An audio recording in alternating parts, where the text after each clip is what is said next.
Alright, hey Mr. Gagne, this is going to be my econ video on how price elasticity and tax incidence are related.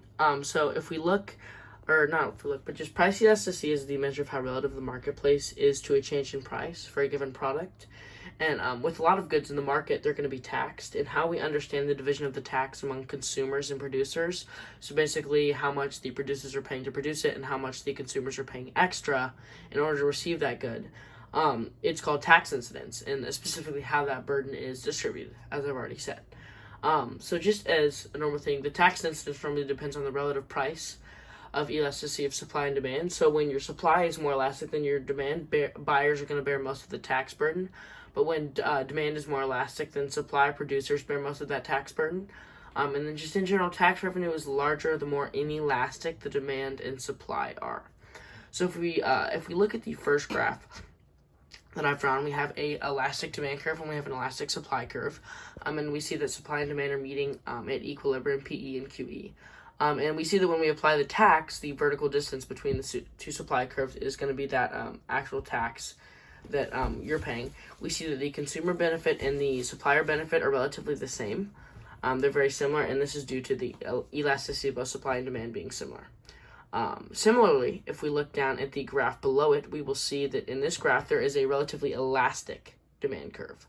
And when we have a relatively elastic demand curve, we're going to find that more often than not, the burden of tax is going to fall more on the producer than it is going to be on the consumer.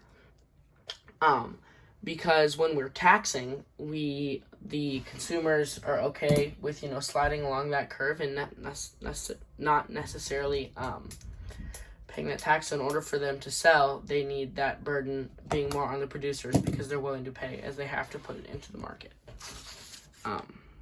And then this next graph I drew is just the last one. It's going to be when we have an inelastic demand.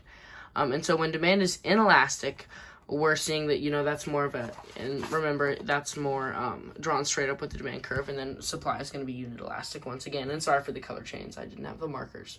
But what we're seeing with this graph is that, price equilibrium and quantity equilibrium are meeting again. But then when we apply the tax, because of this relatively inelastic demand, you're going to see more of the tax burden fall on the consumers than it's going to fall on the producers. And this is because, the producers can typically sell the good with the tax falling mostly on them because of how inelastic good is. And consumers are willing to just pay for it either way with the tax or not. And this could be for a number of reasons. It could be the fact that, you're low income and it's an inferior good, so you kind of have to be paying for it, so that would make it relatively inelastic. It could be a number of things. But yeah, so just to wrap things up once again, your tax incidence just depends on that relative price elasticity of supply and demand. And the larger the tax revenue, the more inelastic the demand and the supply are.